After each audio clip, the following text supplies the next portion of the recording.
Hello YouTuber family, તમારું સ્વાગત છે મારા બ્લોગમાં। તો આજે બનાવીશું કારેંગડાનું ખાટું મીઠું શાક।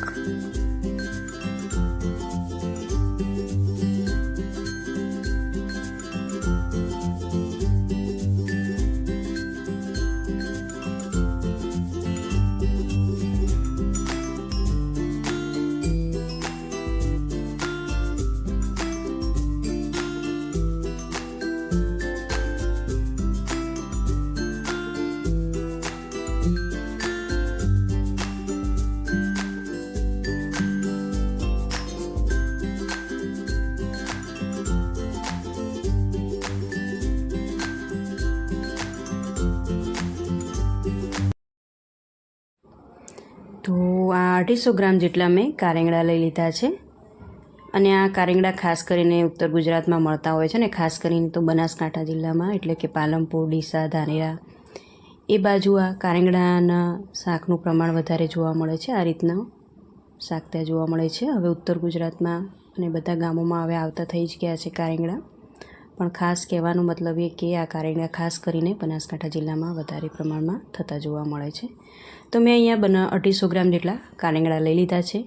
અને આપણે આ રીતે મેં બટાકા છોલવાનું જે ચપ્પુ હોય એનાથી આ રીતે હું છાલ કાઢી લઈશ આને। આપણે જે રીતે કાકડીની છાલ કાઢીએ છીએ, તુરિયાની, કાકડીની, દૂધીની, એ જ રીતે બસ આની છાલ કાઢી દેવાની છે। અને સમારી લઈશ આને મીડિયમ સાઇઝમાં, બહુ મોટા કટકા નહીં કરવાના, મીડિયમ સાઇઝમાં આપણે એને સમારી લઈશું। હવે આ કારેંગડાને હું ધોઈ દઈશ પહેલાં તો 2 પાણીએ સરસ ધોઈ અને આ ચાળીમાં કાઢી લઈશ એને, એટલે વધારાનું બધું પાણી નીતરી જાય। આ શાકમાં નાખવા માટે એક મીડિયમ સાઇઝનું ટામેટું અને આદુ લસણ મરચાંની પેસ્ટ લીધી છે। તમારે ટામેટાં વગર બનાવવું હોય તો પણ બની જાય। આ શાક હું કઢાઈમાં બનાવવાની છું। આ શાક જો તમારે કુકરમાં બનાવવું હોય તો પણ બને, પણ કઢાઈમાં સ્વાદ એનો અલગ આવે છે આખો।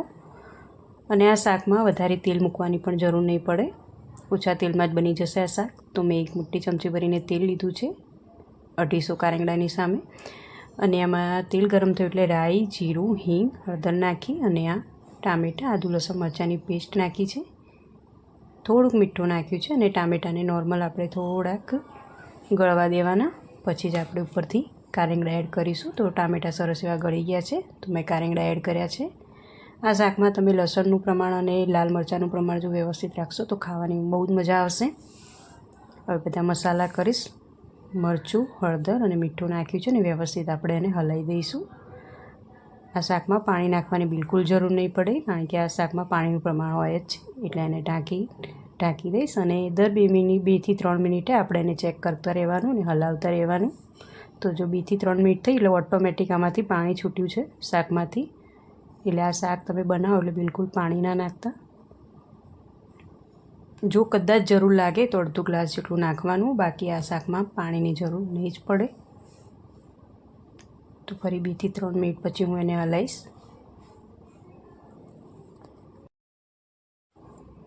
તો આ શાક 80% જેવું ચડી ગયું છે, હું ચેક જ કરું છું।